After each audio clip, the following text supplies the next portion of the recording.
When I first mooted the idea of a global fund, in fact, I called it a war chest, quite a lot of people laughed it off, saying, there he goes again, dreaming.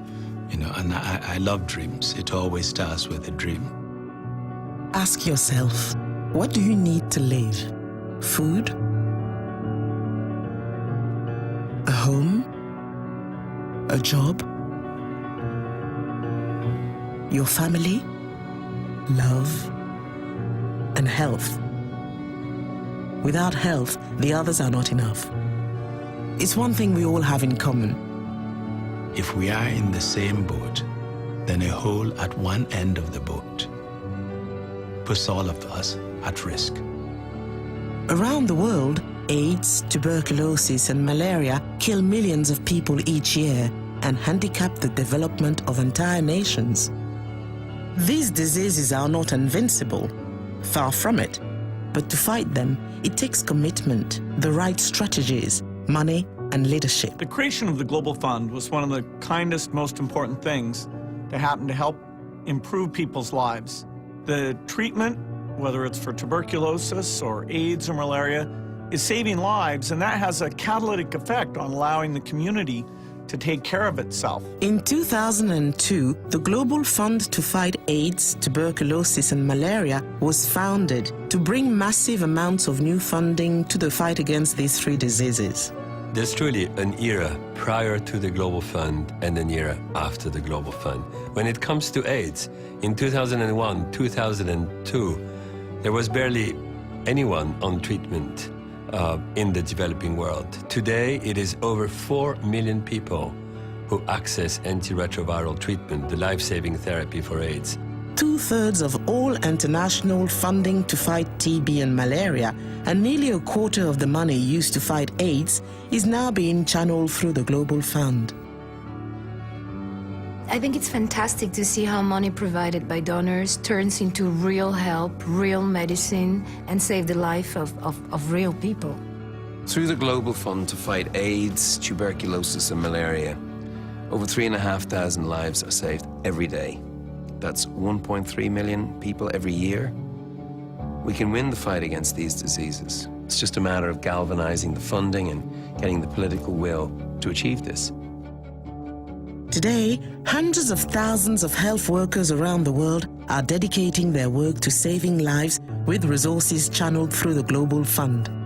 It's the countries that are in the driving seat. The countries decide on their programs, they decide on their budgets, they decide on how the money will be channeled. What we ask in return are the results. The Global Fund is flexible. It doesn't make one-size-fits-all recommendations. The fund's focus on results has really helped drive progress towards the Millennium Development Goals. While making sure that donor resources are being put to good use, the Global Fund is also strengthening ways in which partners can work together to fight diseases. No one can fight an epidemic alone, nor the Ministry of Health or the public sector or the private sector or the civil society or the international organizations. When it comes to fighting an epidemic, everyone has to come together.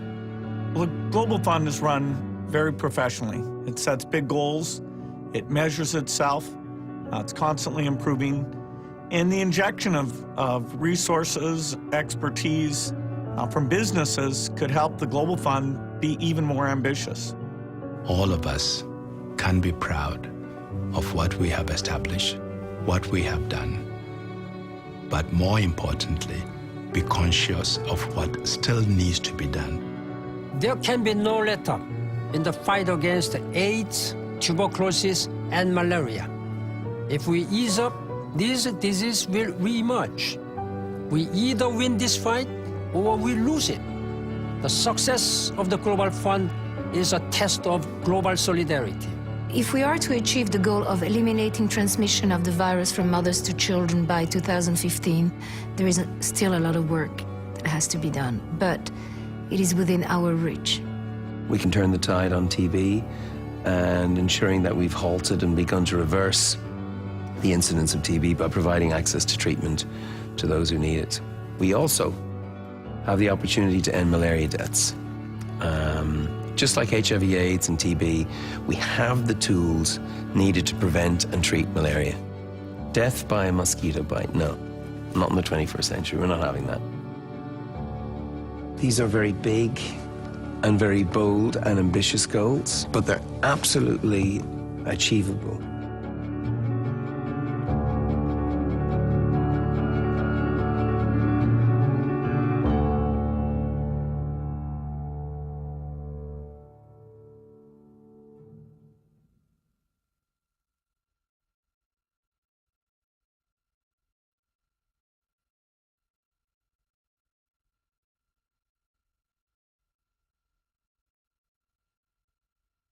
Free future generations from HIV.